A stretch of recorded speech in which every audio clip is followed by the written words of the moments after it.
गौरीपुत्रविनायकं भक्त्या व्यासः स्मरे नित्य मायस्कमर्थसिद्ध्यये। प्रथमं वक्रतुण्डश्च एकदन्तो द्वितीयकं तृतीयं कृष्णप्रीत्याजुग्रः वक्रश्चतुर्थकं लम्बोदरं पञ्चमं च षष्ठं विकट एव च सप्तमं विघ्नराजश्च धूम्रवर्णस्तथाष्टकं नवमं बालचन्द्रश्च दशमं तु विनायकः एकादशं गणपति द्वादशं तु गजाननः द्वादशैतानि नामानि त्रिसन्ध्यां च पठेन्नरः नास्ति विघ्नं भयं सत्यसर्वसिद्धिं लभेत् ध्रुवं।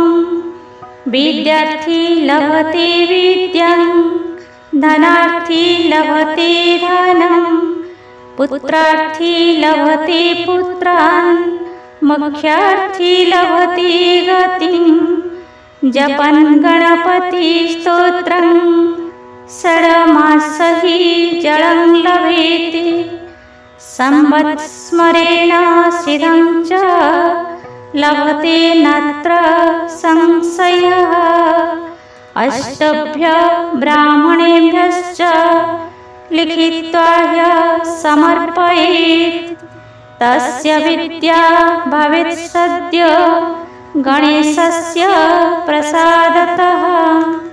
प्रणम्य शिरसा देवं गौरीपुत्रविनायकं भक्त्या व्यासः स्मरे नित्य मायस्कमर्थसिद्ध्यये।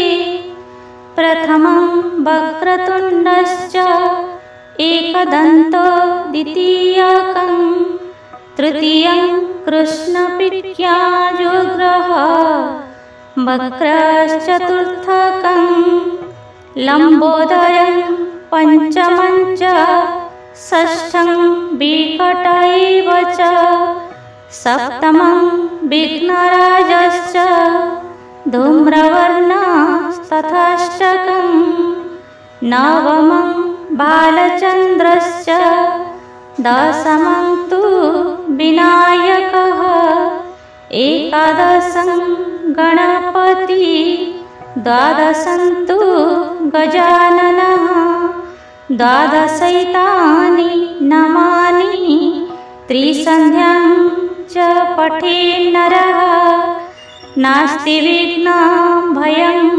सत्यसर्वसिद्धिं लभेत् ध्रुवं। विद्यार्थी लभते विद्यां धनार्थी लभते धनं पुत्रार्थी लभते पुत्रान् मुख्यार्थी लभते गतिं।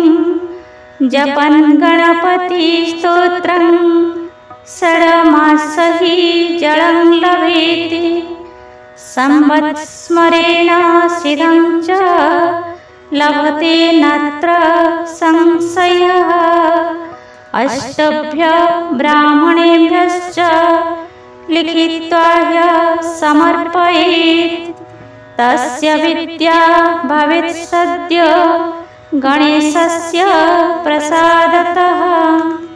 प्रणम्य शिरसा देवं गौरीपुत्रविनायकं भक्त्या व्यासः स्मरे नित्य मायस्कमर्थसिद्ध्यये।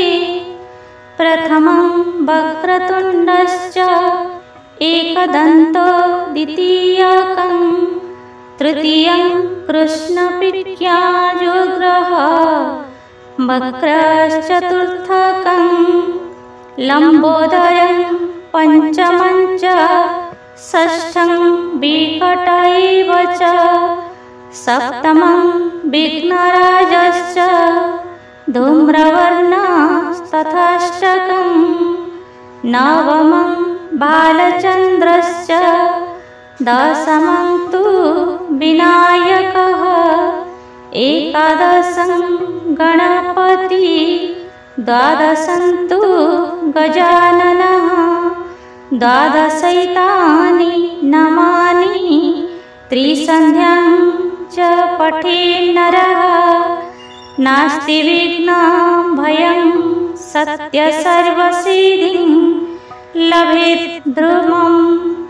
विद्यार्थी लभते विद्यां, धनार्थी लभते धनं, पुत्रार्थी लभते पुत्रान्, मोक्षार्थी लभते गतिं। जपन् गणपति स्तोत्रं षड्मासैः जलं लभेते, संवत्सरेण सिद्धं च लभते नात्र संशयः। अष्टभ्यः ब्राह्मणेभ्यश्च लिखित्वा ह्यः समर्पयेत्, तस्य